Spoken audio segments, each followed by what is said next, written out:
Welcome to Bitcoin world media, जहां हम करेंगे क्रिप्टो की बात आपके साथ।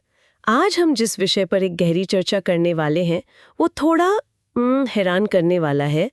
एक 20 या शायद 30 करोड़ का। हाँ, 30 करोड़ का बड़ा झोल, और वो भी बिल्कुल नई तकनीक का दिखावा करके आम जनता को फंसाया गया। वही तो, मतलब लोग आजकल क्रिप्टो शब्द सुनते ही बिना सोचे समझे अपना पैसा लगा देते हैं।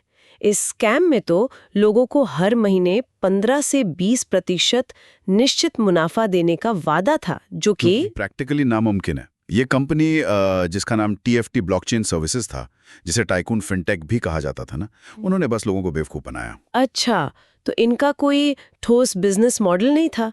यानी बस क्रिप्टो का नाम यूज किया लोगों को अट्रैक्ट करने के लिए? बिल्कुल नहीं।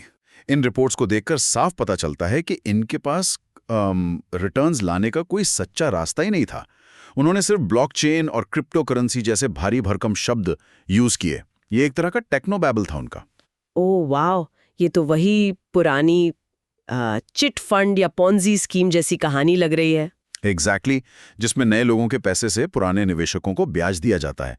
पहिए को घुमाते रहने के लिए इसमें बस क्रिप्टो का टैग चिपका दिया गया ताकि नए लोग जुड़ते रहें।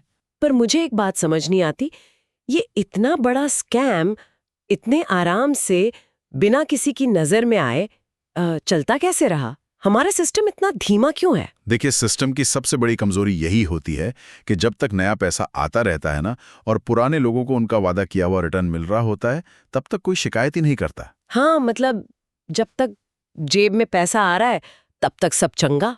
सही पकड़ा। रेगुलेटरी बॉडी तभी हरकत में आती है जब डिफॉल्ट शुरू होता है।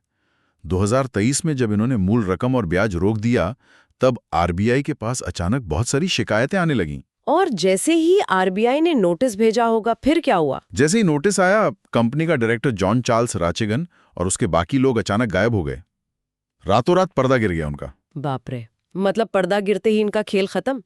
तो अब आगे क्या सीन है?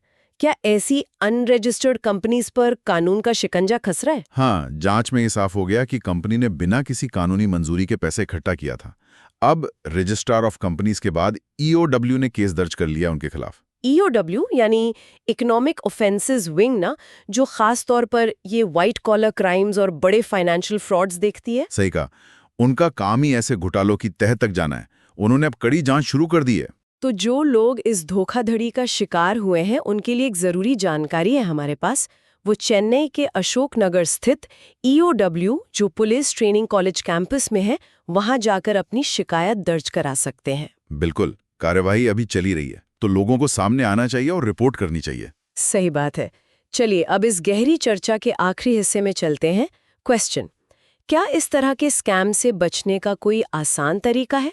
बहुत ही बढ़िया सवाल है। आंसर, हाँ, सबसे बड़ा नियम यह है कि जो भी स्कीम आपको बिना किसी रिस्क के लगातार 15 से 20% जैसा ज्यादा मुनाफा देने का वादा करे, उससे हमेशा दूर रहें। बिल्कुल, ऐसी अनरजिस्टर्ड कंपनीज जो रातों रात अमीर बनाने का सपना दिखाती है, वो दरअसल एक मायाजाल होती है। वही तो, जहाँ बिना मेहनत के इतना ज्यादा मुनाफा दिखे, वहाँ धोखे की गुंजाइश उतनी ही बड़ी होती है। अगर कोई स्कीम सच होने के हिसाब से कुछ ज्यादा ही अच्छी लग रही है तो शायद वो सच है ही नहीं।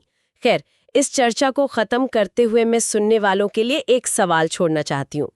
अगर हमारे फाइनेंशियल सिस्टम में ऐसी अनरजिस्टर्ड और फर्जी कंपनियों की पहचान उनके शुरुआती दौर में ही कर ली जाए, तो क्या हजारों आम लोगों की मेहनत की कमाई को डूबने से बचाया जा सकता है? ये वाकई एक गहरा सवाल है जिस पर हम सबको सोचना चाहिए। डेली न्यूज की जानकारी के लिए हमारे चैनल को सब्सक्राइब कर लें। जल्द ही मिलते हैं एक नए टॉपिक के साथ।